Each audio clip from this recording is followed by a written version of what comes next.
उत्तर प्रदेश में होने वाले 2022 विधानसभा चुनाव बीजेपी किसके चेहरे पर लड़ेगी, इस पर नेतागण कह रहे हैं कि केंद्रीय नेतृत्व तय करेगा। लेकिन पिछले 5 साल में ट्रेनिंग लेने के बावजूद सब इंस्पेक्टर पद की सैलरी कब उत्तर प्रदेश के युवा बेरोजगारों को मिलेगी, इस पर कोई जवाब नहीं दे रहा है। जिन युवाओं का दरोगा भर्ती के लिए चयन हुआ था, उन्हें ट्रेनिंग के लिए बुला लिया गया। वह युवा अपने मन में सपना संजोए थे कि वह एक दिन अपने बदन पर खाकी वर्दी पहनकर जनता की सेवा करेंगे। उस समय मानो उनके सभी अरमान पूरे हो गए हों। अब वह इस आस में पूरे जुनून और जज्बे के साथ ट्रेनिंग ले रहे थे, लेकिन उन्हें ये नहीं पता था कि सपना सरकार की कछुआ चाल की वजह से सिर्फ सपना ही बनकर रह जाएगा।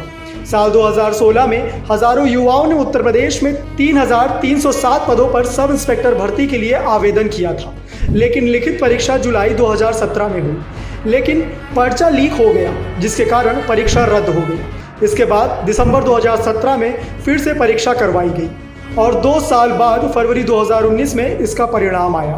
परिणाम पर सवाल उठाते हुए कुछ युवा हाईकोर्ट पहुंच गए, जहां हाईकोर्ट ने सरकार को नए सिरे से रिजल्ट तैयार करने को कहा, लेकिन सरकार हाईकोर्ट के फैसले को चुनौती देते हुए सुप्रीम कोर्ट चली जाती है। सुप्रीम कोर्ट के आदेश पर चयनित 2,486 अभ्यर्थियों की जून 2019 से लेकर जून 2020 तक ट्रेनिंग चली, लेकिन इसके बाद भी उन्हें ज्वाइनिंग नहीं मिली।